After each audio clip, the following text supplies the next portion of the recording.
तीन वक्तों में कुरान मजीद की तिलावत मत करें वरना इंसान गुनाहगार होगा। बजाय अजर व सवाब के उनके लिए गुनाह लिखा जाएगा। खबरदार। बिस्मिल्लाहिर्रहमानिर्रहीम। कुरान मजीद इंसान के लिए अल्लाह ताला की एक ख़ास नेमत है जिसमें मौइज़त और हिदायत, इनामात इलाहिया की तफसील, कुर्ब इलाही और करामात का बहरे बेकराम मौजज़न है।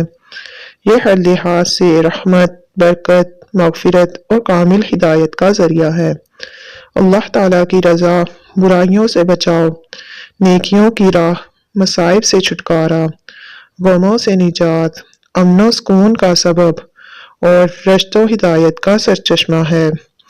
नाज़रीन कराम, अल्लाह ताला ने इंसान को अशरफुल मखलूक़ात बनाने के लिए खैर व शिफा का यह ख़जाना तमाम अंबियाए कराम अलैहिस्सलाम के सरदार, रसूलों के इमाम हज़रत मोहम्मद मुस्तफ़ा सल्लल्लाहु अलैहि वसल्लम पर नाजिल फरमाया और इस किताब को थामने वालों को तमाम उम्मतों से अफजल और पढ़ने वालों को तमाम इंसानों में बेहतरीन करार दिया। ये कुरान अल्लाह ताला की जानिब से इंसानों और उम्मत मुस्लिमा के साथ बेपनाह मोहब्बत का अमली सबूत है।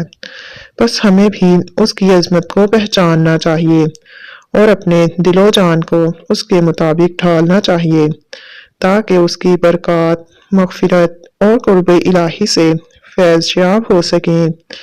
मेरे प्यारी बहनों और भाइयों, कुरान मजीद अल्लाह ताला का कलाम है जिसकी तिलावत इंतहाई अदब और एहतराम के साथ की जानी चाहिए। ये नूर है, इससे राह निजात हासिल होती है। ये शिफा है, इससे जिस्मानी और रूहानी इमराज का इलाज होता है। ये वो किताब है जिसने अव्वलीन व आखरीन, जिन्नो इंस को हिदायत दी। जो लोग इससे मुंह मोड़ते हैं वो गुमराही में भटक जाते हैं और जो इस पर अमल करते हैं वो दुनिया और आखिरत की कामयाबी से हमकिनार होते हैं। तो मेरी प्यारी बहनों और भाइयों, आइए जानते हैं तिलावत करने के आदाब। नंबर 1, पाकीज़गी। तिलावत वज़ू के साथ करना अफजल है। अदब और एहतराम के साथ बैठकर तिलावत की जाए। किबला रुख होकर, चार जानू होकर ना बैठा जाए, तकिया ना लगाया जाए। नंबर 2, मिक़दारे क़िरात।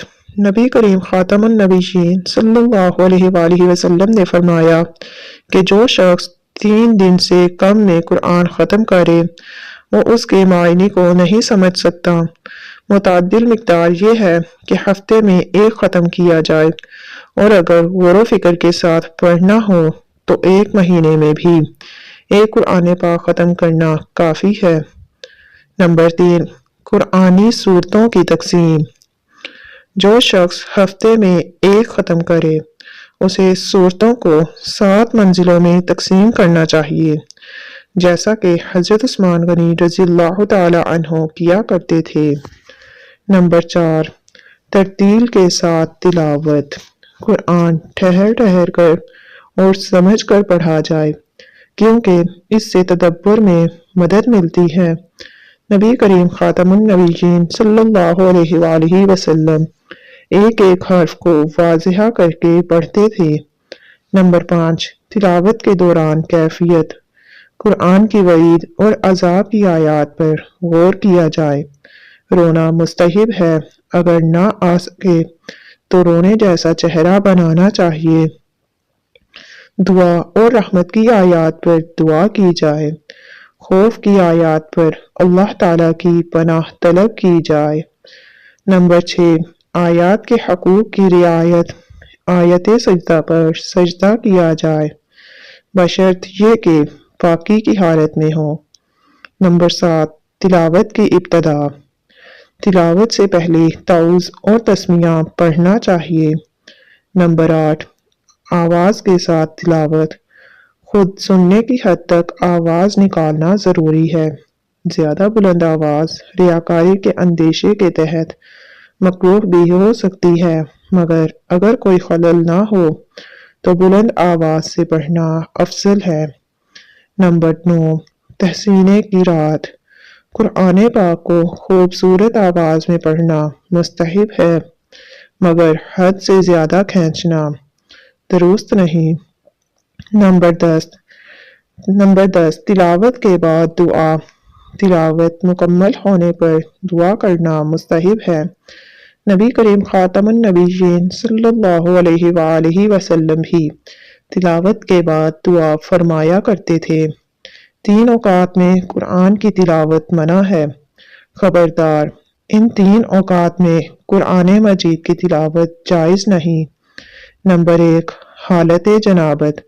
بغیر غسل کیے قرآن مجید کو ہاتھ لگانا بھی جائز نہیں، اور زبانی تلاوت بھی منع ہے، سوائے دعائیہ آیات کے۔ نمبر 2 عورتوں کی حیض کی حالت۔